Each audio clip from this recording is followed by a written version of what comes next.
When they arrived in the pub, it was already much quieter. They sat down on a table and Tom came over to take their order.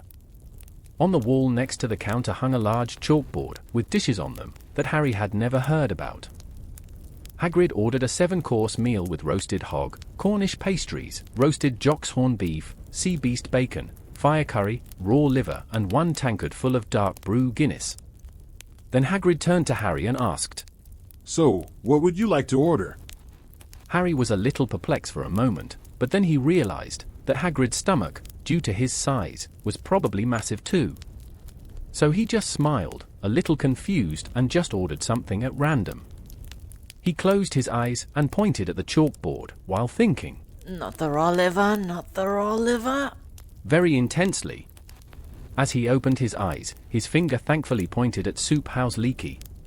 While they waited for their food, Harry started losing himself in thought again. "You all right, Harry? You're very quiet," said Hagrid. Harry wasn't sure he could explain. He'd just had the best birthday of his life and yet... He stared into the distance, trying to find the words. "Everyone thinks I'm special. He said at last. All those people in the Leaky Cauldron, Professor Quirrell, Mr. Ollivander.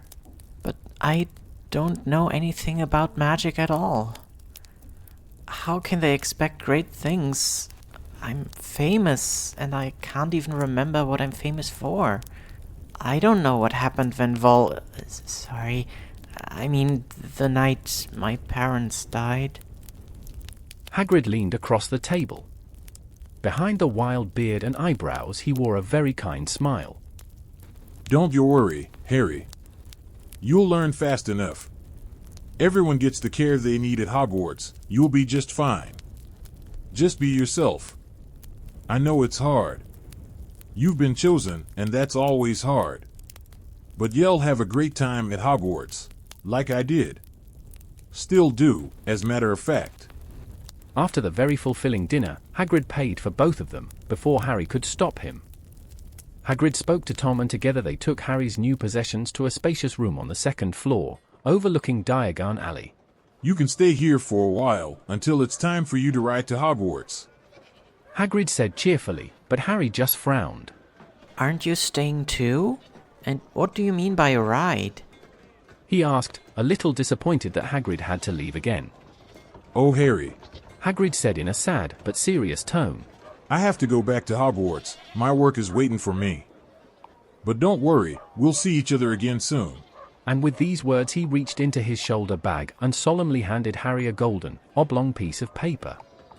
Harry took it, in surprise, and Hagrid looked at him almost conspiratorially and said mysteriously, "Don't lose that. Okay?" And with a quick squeeze, he said goodbye to Harry and left him alone in his room.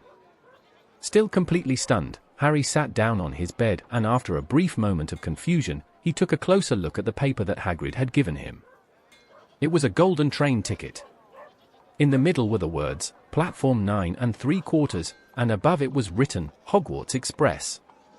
In small print at the bottom it said, "This ticket allows its owner to enter the platform when the Hogwarts Express is present. Please keep it safe." Harry didn't quite understand this ticket. Did he have to show it to a security guard to be able to enter the platform? And where even was Platform 9 3/4? But Harry was too tired for all these questions. The dusk cast its last red rays through his window, and after all the excitement and new impressions of the day, Harry only had the strength to put the ticket on the bedside table, take off his belt and wrap himself in the soft, cozy blanket of his four-poster bed.